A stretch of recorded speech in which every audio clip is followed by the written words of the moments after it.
నమస్తే, welcome to Suman TV. నేను పద్మిని. ప్రస్తుతంతో పాటు ప్రముఖ ఆధ్యాత్మికవేత్త, శ్రీదేవి శ్రీ విద్యాపీఠం వ్యవస్థాపకులు, శ్రీ లక్ష్మీ గణపతి ఆలయం నిర్వాహకులు, స్వర్ణ దేవాలయం నిర్మాణ సంకల్పకర్త, శ్రీ విద్య ఉపాసకులు, బ్రహ్మశ్రీ తేరాల సుబ్రహ్మణ్య శాస్త్రి గారు మనతో పాటు ఉన్నారు. మాట్లాడదాం. నమస్కారం అండి. నమస్తే తల్లి. ఉండేటటువంటి దిశన్న బాగుండాలి, లేకపోతే దశన్న బాగుండాలి అనేది చెప్తూ ఉంటారండి. దశ ఎలా ఉన్నా కూడా మనం ఉండేటటువంటి ఇల్లు అంటే దిశ ఏమాత్రం తేడాగున్నా చాలా ఇన్స్టెంట్‌గా దాని రిజల్ట్ ఇవ్వటం అనేది జగమెరిగిన సత్యం. అయితే వాస్తు అనేది డెఫినిట్‌గా ఎవరి జీవితంలోనైనా చాలా ప్రామినెంట్ రోల్‌ని ప్లే చేస్తుంది. మరి వాస్తుకి సంబంధించి ఎటువంటి జాగ్రత్తలు ఖచ్చితంగా తీసుకోవాలి? ఇంట్లో ఉంటున్నామంటే ఇది ఆమోదయోగ్యంగా అయినటువంటి ఒక ఇల్లు. ఇందులో మాత్రం ఉండడానికి వీలుంటుంది. ఈ ఇళ్లల్లో మాత్రం ఉండొద్దు అని ఢంకాబద్ధంగా చెప్పే అంశాలేమైనా ఉన్నాయా? ప్రేక్షకులకి చెప్తారా? తప్పకుండామ్మా. మనం ఎన్నో విషయాలని మనం గతంలో చర్చించాము. అవునండి. ఆధ్యాత్మికంగా వాస్తు శాస్త్రము పట్ల ఉండబడేటువంటి ఒక ధర్మ సందేహాలు కూడా భక్తులు అడుగుతున్నారు. సరే, మనకు అవగాహన ఉన్నంత వరకు అమ్మవారు మన చేత పలికించినటువంటి ఒక అంశాలను మనం తెలియజేస్తూ పోతున్నాం. వాస్తు శాస్త్రములో కొన్ని సందర్భాల్లో నేను వెళ్ళినప్పుడు అక్కడ మాట్లాడేటువంటి ఒక మాటలు అవన్నీ కూడా నేను వింటున్నప్పుడు ఇది ప్రేక్షకులకి తెలియచేస్తున్న అంశాల్లో హ్మ్. ఒక భాగంగా ఒక గురువుగారు వచ్చారండి. ఈశాన్యం పెరిగిందని కట్ చేయమన్నారు. ఇంకొకళ్ళు వచ్చేసి నైరుతి, ఇంకొకళ్ళు వచ్చేసి ఇది చెప్పారు. అంటే మొత్తానికి వాస్తు పేరుతో ఇల్లు పీకి పందిరి చేసేస్తున్నారు. మేము ఏది పీకి ఏది మళ్ళీ తలకిందులు పెట్టి తపస్సు చేసినా అటు గ్రహాలకు సంబంధించినవి చేస్తున్నాము, ఇటు దైవ సంబంధమైనవి చేస్తున్నాము. చివరికి మిగిలిపోయింది ఇది ఒకటే అనిపిస్తుంది. ఒకవేళ దీన్ని ఏమైనా పీకి పాకం పెడితే మళ్ళీ ఏమైనా కొత్తగా ఏమైనా కలిసి వస్తుందని ఆలోచనతో చేస్తున్నాము. ఏంటండి అనే దీని పట్ల ప్రేక్షకులకి వాటి పట్ల ఉండబడే అనుమానాలను నివృత్తి చేసే క్రమంలో ఒక విషయాన్ని అయితే నేను చెప్పగలుగుతాను. భగవంతుడు ఒకటి రాసి పంపిస్తాడు, దాని ప్రకారంగానే ప్రతిదీ నడుస్తుంది.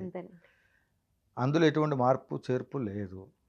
మనం ఒక గురువు దగ్గరికి వెళ్ళినా, ఒక వాస్తు ప్రకారంగా వెళ్ళినా, ఒక దేవాలయానికి వెళ్ళినా, ఎప్పుడు ఎవరిని కలవాలనేటువంటిది మనం ఏ కుక్క పిల్లని పెంచుకోవాలి, ఏ ఆవును పెంచాలి, ఇప్పుడు ఈ నిమిషం ఇక్కడ స్టూడియోలో కూర్చొని మాట్లాడిన భగవంతుడు అట్లా డిసైడ్ చేశాడు. ఖచ్చితంగా. శంకర యమలీల సినిమాలో తనికెళ్ళ భరణి గారు ఇక్కడ డిసైడ్ చేసావు ఏందన్నా అని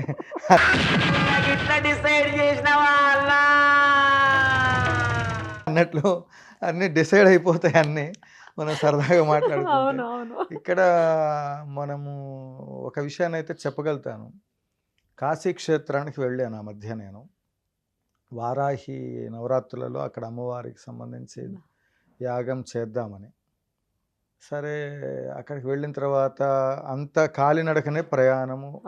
నేను ఫస్ట్ టైం వెళ్ళటము, ఓపిక లేక ఎప్పుడు ఈ అనుష్ఠానాలు, ఈ పూజలు, యాగాలు ఇవే సరిపోయింది. కాశీ ఎప్పుడు వెళ్ళలేదు. సో నేను అక్కడికి వెళ్ళిన తర్వాత అన్నిటినీ గమనించాను. అన్ని ఇరుకుగా దగ్గర దగ్గర చిన్న చిన్న గదులు ఉన్నాయి. మరి అసలు వాస్తు శాస్త్రము గురించి వారణాసి క్షేత్రంలో ఉన్నటువంటి వాళ్ళు మరి వాళ్ళకి తెలీదా? మరి అసలు వాటన్నిటిని తీసేసి అన్ని క్షేత్రాల్లాగానే మార్పులు చేర్పులు చేయవచ్చు కదా, వాటిని ఎందుకు చేయలేదు?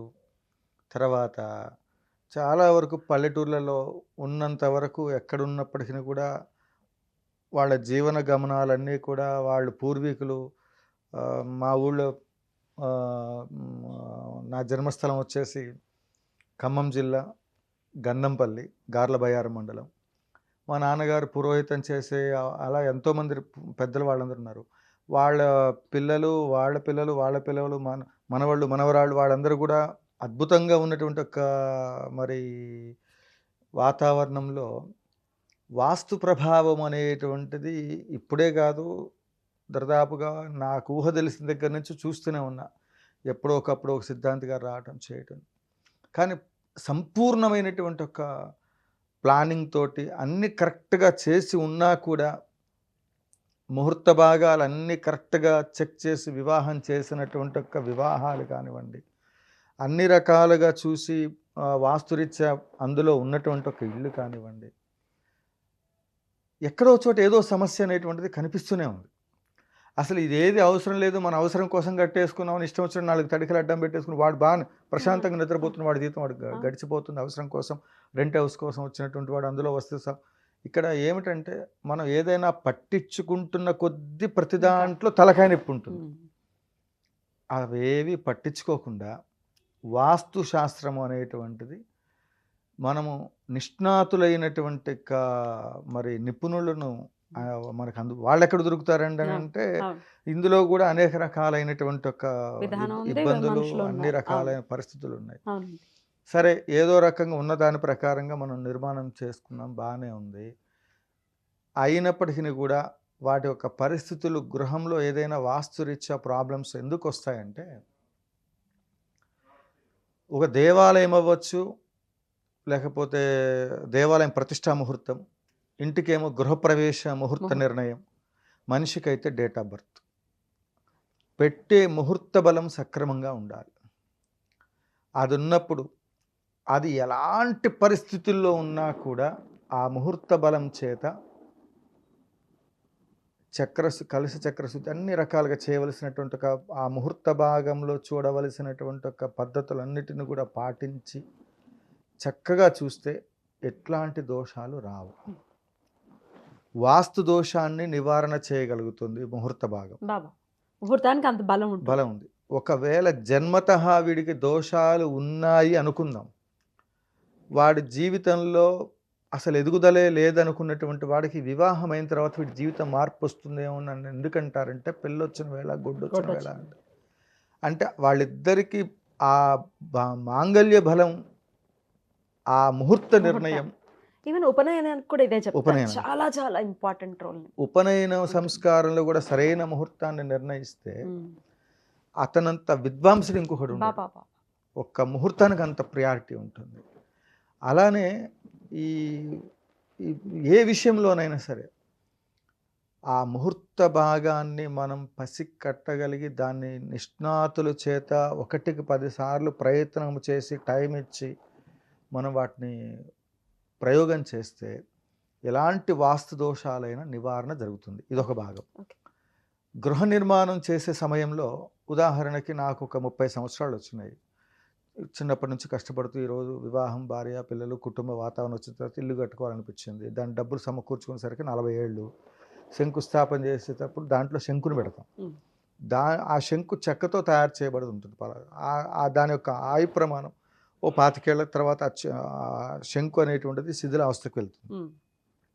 అలా ఆ శంకు ఎప్పుడైతే జీర్ణ వ్యవస్థకి వెళ్ళిపోతుందో దాని ఆయుష్ తీరినట్లు లెక్క. ఆ ఇంటికేనండి. దేవాలయానికైతేనేమో రాతిది పెడతారు, దీనికైతేనేమో శంకు చెక్కతో తయారు చేసి పెడుతూ ఉంటారు. ఆయా సాంప్రదాయాలు పెట్టి ఆయా చెక్క మనం పెట్టి 25 ఏళ్ల తర్వాత ఎట్లా అండి మరి దాన్ని? అందుకు వాస్తురీత్యా సోమకాసుర భంజనాయ శ్రీ మహావిష్ణవే అని మధ్యస్థ విభూతిం దే అని ఆ మంత్రంతో మత్స్య యంత్రాన్ని స్థాపితం చేసుకుని వాస్తు యంత్రాన్ని అదే సమయంలో పెట్టుకోవటం ఒక పద్ధతి. ఇప్పుడు శంకుస్థాపన సమయం.